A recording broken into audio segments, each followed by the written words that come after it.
So the Mac Mini M2 is finally here, and while it's not the big design update that a lot of people wanted, Apple has done some really cool things with this spec bump. This M1 Mac Mini over on my desk has been powering this YouTube channel for the past 2 years, and it's got a lot of legs left in it, so I'm not going to be upgrading. But I did want to talk through this update because there's some really exciting news, especially for anybody who wants to get started in the world of macOS. It's going to start at $499 in the US and £649 here in the UK. So depending on where you live, it is going to be more value for money.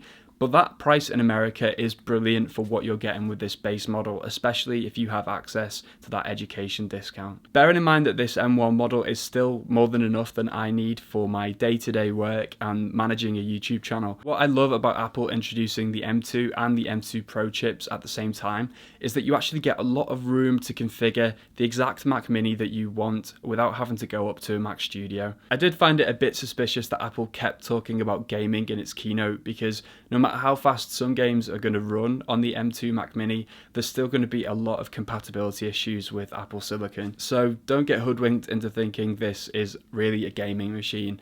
But if you are a first year student or even a computer programmer or a video editor who does quite intensive work, you're now going to be able to find the desktop Mac Mini form that suits your workflow. Although I would really like to see a midnight Mac Mini, I'm still a massive fan of this design. I think it looks so timeless and clean on a desk setup.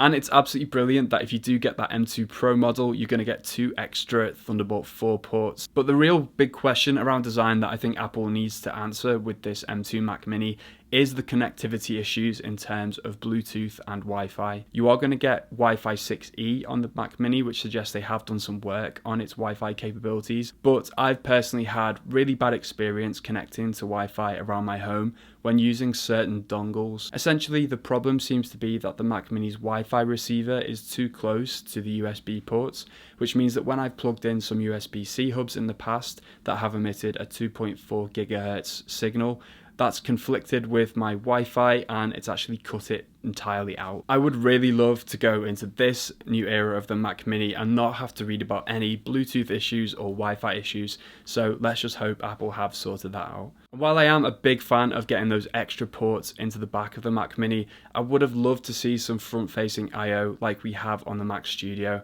and I feel like it's a bit of a shame that Apple seems to have drawn this line in the sand between its absolute Pro models and the sort of standard models that you can get. You need to pay top dollar to get access to some of the most convenient ports, like an SD card slot. For that reason, the M2 Pro Mac Mini actually does feel like it's in a bit of a squeeze between the baseline and the Mac Studio. But for anyone who is just entering the Mac Mini market, that M2 base model is looking very attractive.